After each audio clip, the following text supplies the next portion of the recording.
still here at the Blur by the Bay Barber Expo here in Corpus Christi. And right now, I got my next guest. I feel like I'm showing something like that. But let me tell you something real quick.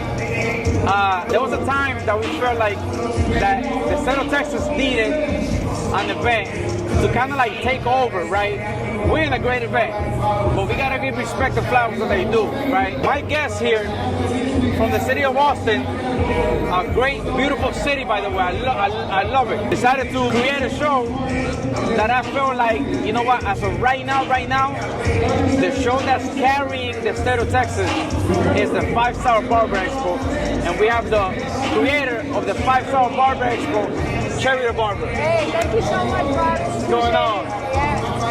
Cherry, what are you doing here today at the Blur by the Bay? You're judging, right? Yeah, so today I'm a guest judge.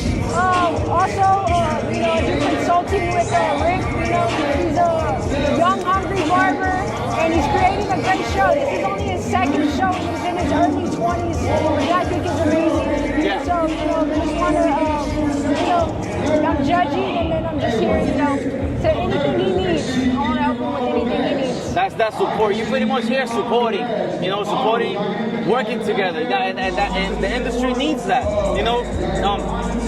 We just gotta talk loud because of the mic and the music. So far, you know, what energy, what feedback are you getting from the show so far? I know we're halfway through, but how do you see this so far? I think it's an amazing turnout. Hats off to Rick to get this many vendors. Very smooth flow of traffic with the entrance, everything. The crowd is awesome. Everybody's showing love. It's good vibes. It feels like good high energy in here for sure. Yeah, and I feel like, you know, we've been going through a lot of shows recently, and I honestly feel like, you know what's going on? I feel like shows either like they're dying. Yeah. Like less people are going. Like it feels like they're not giving that much importance to barber shows, right? Yeah. When I went to yours last year, it made me feel like, it gave me hope because I was like, bro, oh, this made it. I remember I went on stage and I was like, yo, this is it. Yeah. You know what I mean? And then I come to this one today and I'm like, all right, like, bro, it's happening, you know, like I'm feeling hopeful, you know. You had your I want to talk a little bit about your show. You had your show how long ago? It was a few weeks ago, if I'm not mistaken. Yeah, right? 1 month ago. It was 1 month ago. How was the turnout? How did it go? It was amazing. We had a great turnout. We had, again, over 4,000 people. We had over 60 vendors, and it was a really great time. Also, how many people you had?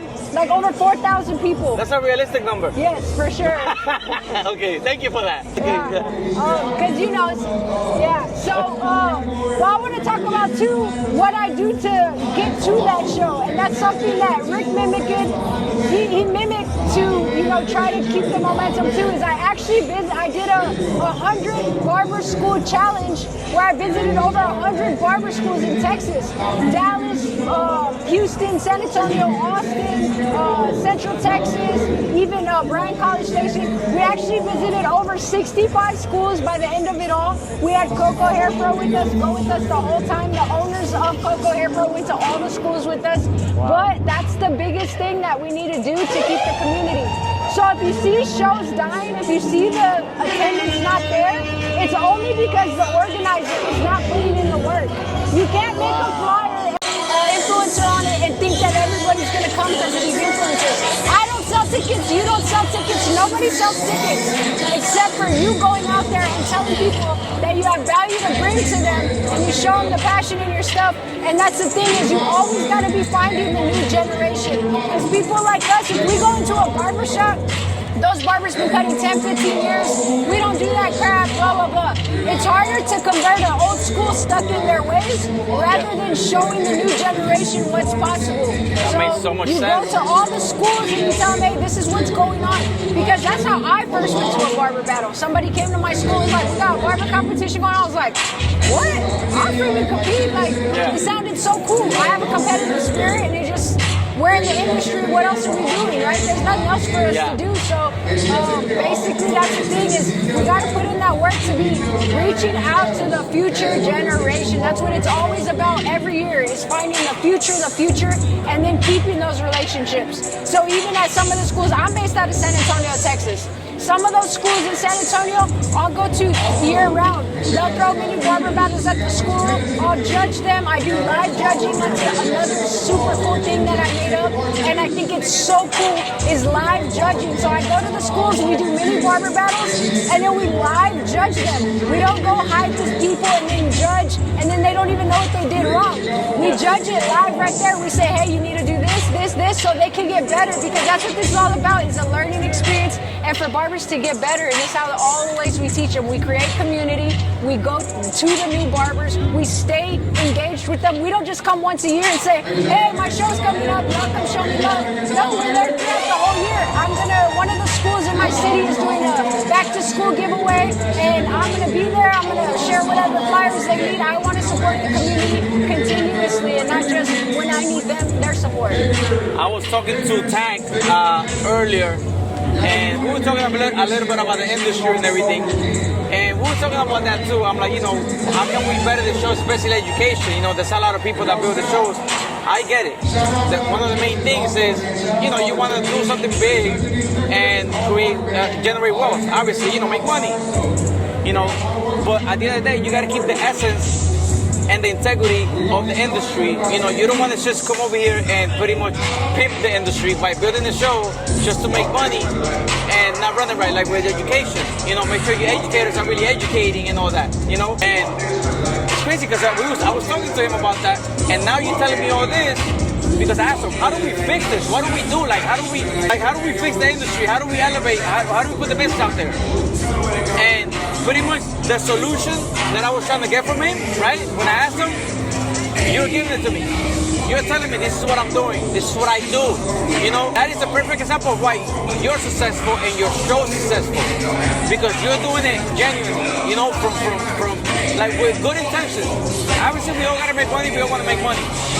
But you're becoming a staple of the industry, for the industry, because you're doing things because you really care, And honestly, I gotta give you those props, and you deserve it, I wish there was more people out there doing them, not just to do a show and make a quick buck, but do it because you care for the industry too, I think that's why you're so successful, and it's gonna continue to be successful, and obviously the numbers that you're putting up, they're real, and you can see it. You can see it because I've been there, and I'm like, oh, this is like packed. Like there's parts where you can't even walk through. How many years have you been doing your show already? So this past one that just passed in June was my 5th annual, so I'm on my 6th annual show next year. But also, I do want to also say that, you say, right, we got to make money and everything. Like, my purpose in life has nothing to do with money. Like, we all have the equivalent life. As long as we have a roof over our head, as long as we have family and community and love in our life, nobody's life is greater than anybody else's. As long as we have family, a roof over our head, and we can feed ourselves, nobody's life is greater than anybody else's. And our whole purpose in life is to serve other people and lift other people up. That is the thing that fulfills me the most. When someone comes up to me and says, you changed my life, I mean, that is immeasurable. No amount of money could ever amount to that to me. And I want to help people because I never had anybody help me. I never had anybody help me. I've went to these shows. I've, been a part of them, competed, trying to get a bone thrown here and there. And there's not a lot of people that truly want to help without putting a price tag on it. And I truly just want to help, and that's what fulfills me. I want people to succeed. If ever there's a price tag on anything, that's only to hold the other person accountable. Because I'll help everybody, but people will take advantage of people that want to help a lot. And I've given so much for nothing, so much. That's why it comes back, but it's also genuine. There's so many people that really help them, and that's what life is all about. It's about us serving other people. And just like Jesus. I think that's what makes you a successful barber, like you said, because that tells me already how well you take care of your client. right? You still cut hair, right? Was it full time? Yeah, I'm like very all over the place. Like, I do travel a lot for this, whether it's my show or whatever. But that's something else. I will never stop cutting hair no matter how rich I get. I don't ever want to be detached from the culture. I can't say, hey, here's a tutorial or a course on how to cut hair, and I don't even cut hair full time. I want to always be attached to the culture. And then also I have amazing clientele. Some of my clients are my biggest sponsors for my expo. My clients are the people that got me to this point. Because my first 3 years, no big. And not only that, what I told we were talking about this before. The clients are the ones that's putting money in our pockets, food on our table, clothes on our back, you know, paying our rent. We owe it to them. We have to put our clients like on a pedestal, because without them, there's no us.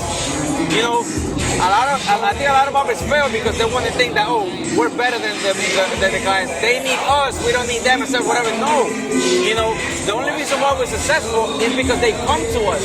You know, this is you know, everything you're telling me is so amazing. You know, this is something that, you know, I wish, you know, this clip goes super viral, because I feel like the industry and barbers, they need to hear this. Yeah. You know, a lot of people don't take barbering serious.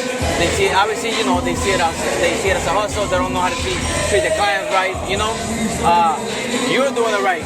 You're doing it right. You're one perfect example of doing barbering the right way. You know, I want to ask you a question. Do you have on your come up, you know, do you have that one barber that you looked up to, that you feel like, you know what, this barber mentored me to where I am today? And if so, who would that be? Mentored me? I would probably say the biggest mentor to me has been Jay Majors.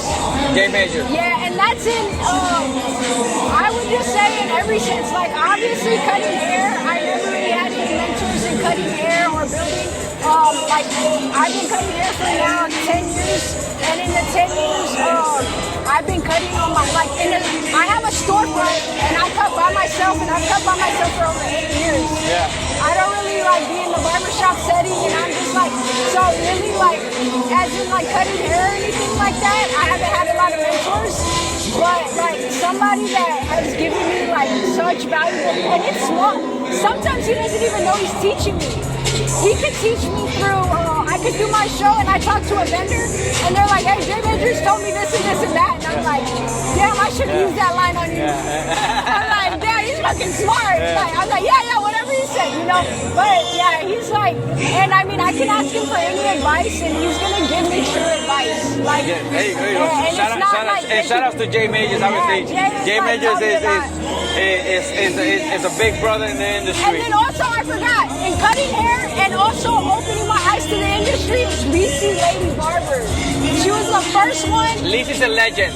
Lisi's a legend. The biggest legend. Yes. So I was at school and she came into my school and said, hey, we have a class. It's called Fake Blades and Trades. And $25 a ticket, I freaking went. I was like in school, I didn't know anything. And she's like, hey, there's a barber industry. And, you know, you can do shows and you can work for Johnny B and stuff. And I was like, what? Like, I didn't even know anything about that. And also, she's just a gangster. She is just a great educator. So, like, she definitely, like, you know why? Taught me in that sense a lot of stuff. I've known Lizzie for over a decade, right? And she's so genuine when it comes to barbering. She loves it. And everything she does, she means so well, you know, and she really cares. You know, she's a person that really cares about the industry, really cares about education. When she's teaching something, she really wants you to learn, you know, and she deserves that credit, you know, and she's been in the follows. I saw her on the come up. I saw her come up to wanting to be somebody because she cared until look everything she's done in her career. One quick question real quick. If you could eliminate one haircut that you never want to see again, what would that haircut be? One haircut that I never want to see again. I guess you could say the Edgar, bro. The what? The Edgar. Why the Edgar? The Edgar, honestly, like, undercuts are stupid as shit to me, too. Okay. Man buns and undercuts and stuff like that, like, it's like, like, go get it. Like, that's almost like a chili ball, right? Like, I don't really like undercuts. It's not, you don't get to do a lot of creativity in it, and it's kind of like. So, okay, if you could choose one haircut that from this point on, you're only gonna do this one haircut for the rest of your barber career, for the rest of your life, what would that haircut be? It would be like any kind of traditional cut. Whether it's like, I love doing like long traditional cuts, like not slick back, but you know, volume to the back, pompadours. Like I love traditional. If I was to compete, and when I did compete, I love traditional. That was my favorite. I think. And obviously bald fades, that's another thing. Yeah. It's like very wide, but I love doing bald fades. Like if I had to do ones all day, I'll go crazy, right? Ones on the sides, two on the sides. I'm not great clips. I want to give you that clean bald fade. If anybody asks me for my recommendation, go bald. Because the blend, the way it looks, it's just gonna look sharp and you're gonna get a million compliments. I say the same thing. Even when I got clients, they'll say, no, it's just shadow, it's just a half or whatever. All right, cool. I'm still gonna taper it bald. And the sides, you know, yeah. and I don't even say nothing because I know it's gonna look good. I know you're gonna like it, so I'm not even gonna. By me asking you about it, you know, I may lose you in the thoughts, and you'll be like, no, don't do that. Don't worry about it. I got you. I'll take care of it. You know. So with me, I would say if I could do tapers all day, give me tapers all day. Yeah, but it's not that easy. But sometimes a fade is easier than the taper because you gotta blend the steps one side, the other side, and then the back. You know what I'm saying? Versus the way you go around, and that's it. But to me, tapers. I love the haircut. You know. But yeah, if I can get rid of one, the edges, sure. No more edges ever. Matter of fact, if I see somebody with an edge right now, I'm about to tell them. I know you got a lot of judging to do, and it's probably difficult. I want to thank you so much for coming over here, talking to me for a little bit.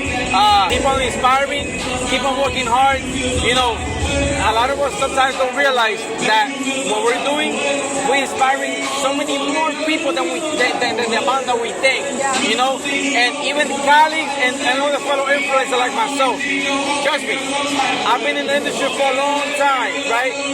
But I see you doing it, and it motivates me. Like, yo, that's what I'm talking about. Like, I love seeing you win, and it pushes me to, like, I gotta do it too. You know, you don't realize you put me on my feet. Like, let's go. You know, if she's doing it, I gotta do it too.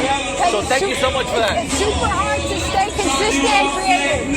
Everybody's like, what's the secret? And we're still figuring it out. The people that any of these young barbers look up to, they're still figuring it out every day. Even Los Credit, he's still figuring it out every day. Jay Majors is still figuring it out every day. Anybody you look up to is still figuring it out every day. Yeah. They've got to this point, but you have to keep being consistent and creative. It's not easy. There you go. There you have it. Cherry the Barber. Today is Cherry the Judge, but mostly known as Cherry the Organizer for the most important barber event in the state of Texas right now, because I gotta give it to her, which is the 5-star Barber Expo.